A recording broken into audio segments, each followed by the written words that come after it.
Добар ден, време е за пламените вести на Канал Пулс. Еве што ги гледате.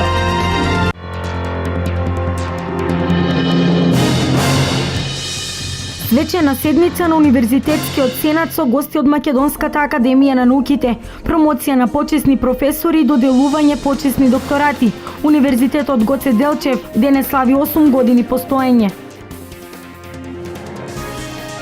Повеќе од половина од општините во Македонија претрпеа штети во поплавите во февруари. На 22 милиони евра се проценити штетите во земјоделието, инфраструктурата и домувањето. Светскиот ден на театарот во Штип се слави со премиерна изведба на представата Хотел ни на небо ни на земја.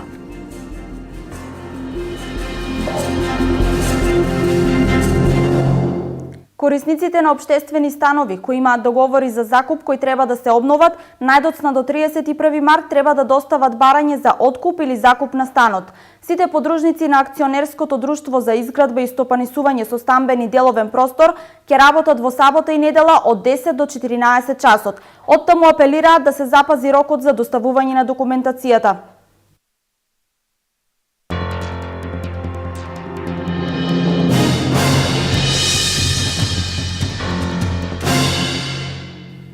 Вчера вечер градоначалникот на општина Штип, примариус магистар Илчо Захариев, оствари средба со жителите на Чардаклија. Беа посочени проблемите и проектите на кои општината ќе работи во престојниот период.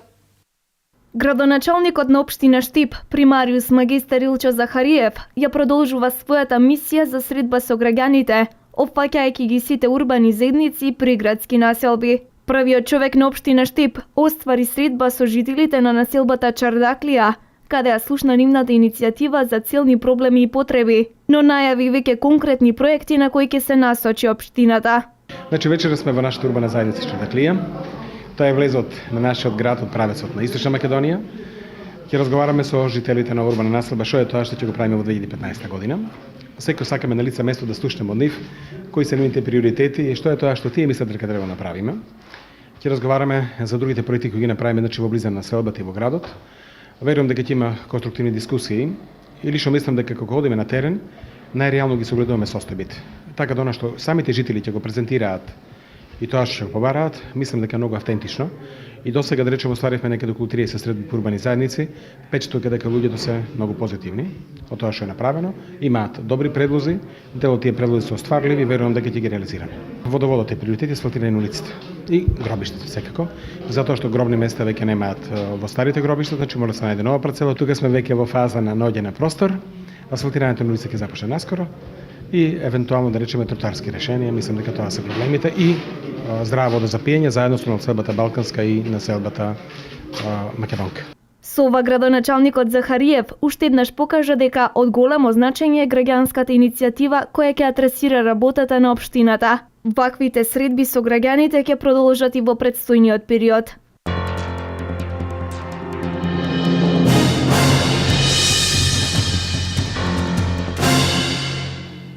Денес заседава Советот на општина Виница. Советниците одлучуваат за финансиска подршка на проектот за замена на прозорците во општинската зграда, како и задавање приоритет на проектот за енергетска ефикасност за поставување на фотоволтаичен систем на училиштето во село Трасино. Со средства од програмата за рурален развој, Виница планира да го доврши патот меѓу селата Липец и Осојница.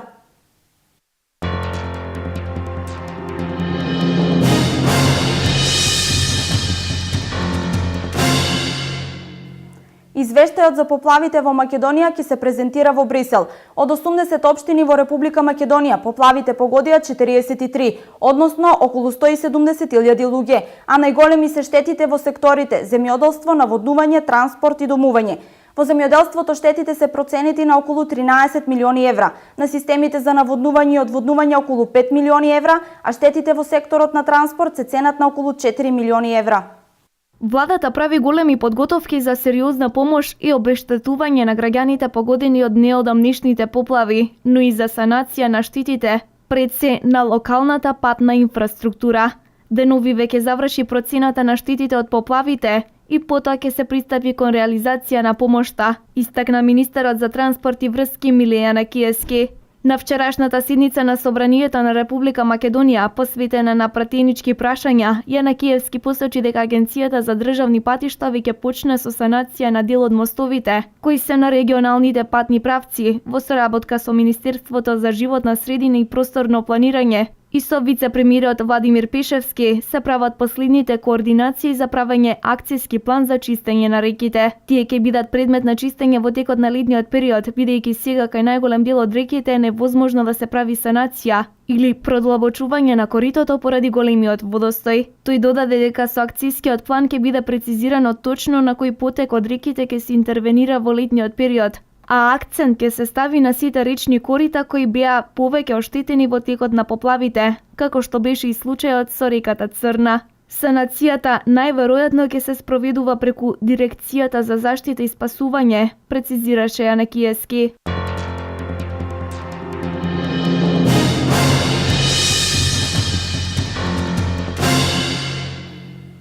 Денес е патронен празник на Универзитетот Гоце Делчев. Во рамки на програмата беа положени букети цвеќе на споменикот на Гоце Делчев пред зградата на ректоратот, а во тек е свечена седница на која обраќање имаат ректорот на УГД професор доктор Саша Митрев и председателот на Македонската академија на науките и уметностите професор доктор Владо Камбовски. Утре, 28 март, во мултимедијалниот центар на УГД ќе бидат доделени дипломите на дипломирани студенти од прв и втор циклус на студии.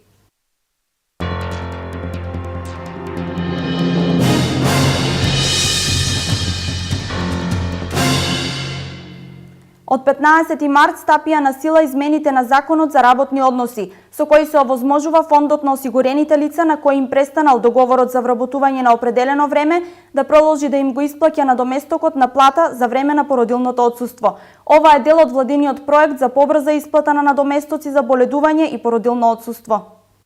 Веде директорката на Фондот за здравствено осигурување на Македонија, Кристина Христова, официјализираше дека ќе има нови олеснувања за остварување на правото на исплата на боледување и породилно отсуство, реализирани во рамки на владиниот проект Побрза исплата на надоместоци за боледување и породилно отсуство.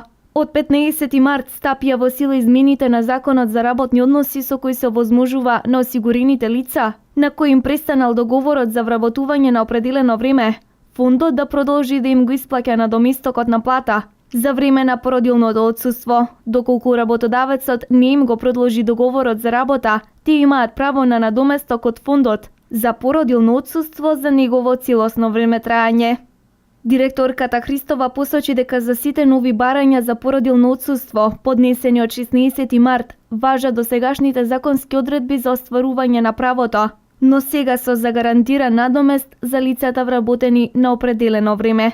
Следна новина и олеснување за осигурениците кое во собраниска процедура се однесува на тоа дека за време на боледување или породилно отсуство, фондот ќе продолжи да го исплаќа надоместокот за боледување или породилно, без оглед кога и дали работодавецот го исплатил придонесот за здравствено осигурување за останатите вработени во фирмата, нагласи Христова. Тоа значи дека доколку осигуреникот е на боледување или породилно, фондот стекнатото право ќе го применува целосно за разлика од досегашното решение, кога исплатата на надоместокот зависи од навремената уплата за здравствено осигурување на сите вработени. Паралелно со законските измени, фондот работи и на воведување административни олеснувања во постапката за барање на надомест за боледување или породилно, кое планираат до мај да може да се поднесе електронски преку веб порталот на фондот. Христова истакна дека барањето за породилно покрај осигуреникот и работодавецот може да го поднесат и матичниот гинеколог или здравствената установа каде е извршено породувањето. Од Фондот за здравствено осигурување на Македонија појаснуваа дека целта е да се скрати времето на чекање за првата исплата на породилното отсуство, а сите останати потребни документи како извод, ИСР образец, отпусно писмо, се планира фондот по службена должност електронски да ги добива од Управата за јавни приходи.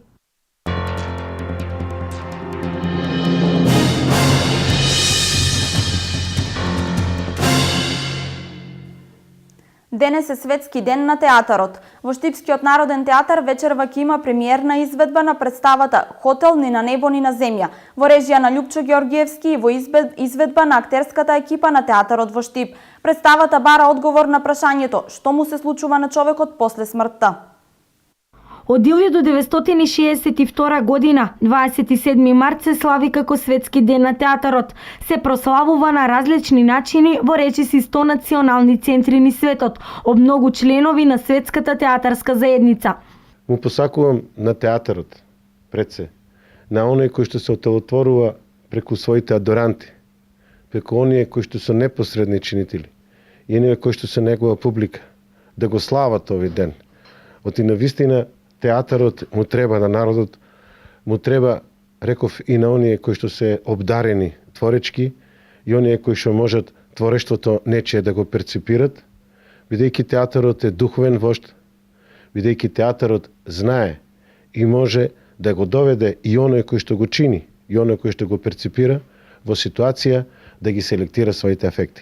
Во Штип актерите на Штипскиот народен театар овој ден ќе го одбележат со нова представа. На големата сцена во Центарот за култура Ацо Шопов премиерно ќе биде изведена представата Хотел ни на небо ни на земја во 19:30 часот. Дејството на главниот лик се случува кога главниот лик е во кома, но и покрај сериозните дилеми кои се тема на представата, таа има примеси и на љубовна комедија.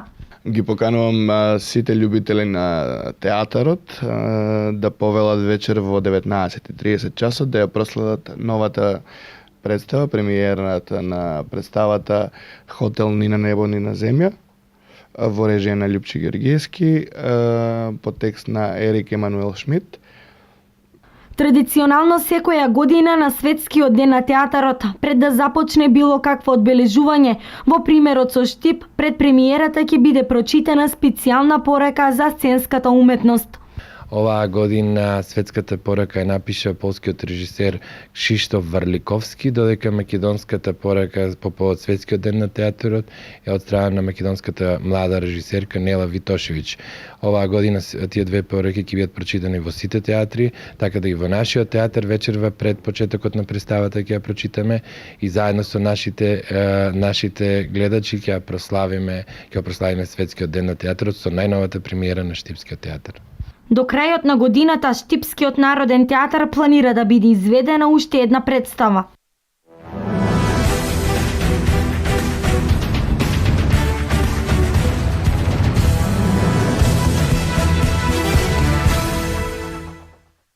Утре со почеток во 12 часот, под покровителство на општина Кочани, а во организација на познати коченски влюбеници во зимските спортови, на спортско-рекреативниот центар Пониква ќе се одржи Осоговскиот Велеславум 2015. На патеката број 3 ќе се надпреваруваат учесници во повеќе категории: цицибани, пионери, помлади младинци, постари младинци, студенти и ветерани. Се очекува да настапат скијачи од Кочани, Штип, Кавадарци, Битола и од други градови од државата. Не очекува надпревар во скијање на падините на планината Пониква, каде што се одржува Осоговскиот Велеславум, каде што од Штип ќе земат учество 14 скијачи. На најуспешните надпреварувачи општина Кочани ќе им додели медали и дипломи, а организаторите, локалните угостителски објекти и спонзорите ќе обезбедат закуска за посетителите. Со овој настан туристичките работници и општина Кочани настојуваат да ги прикажат можностите и убавините на Осоговските планини.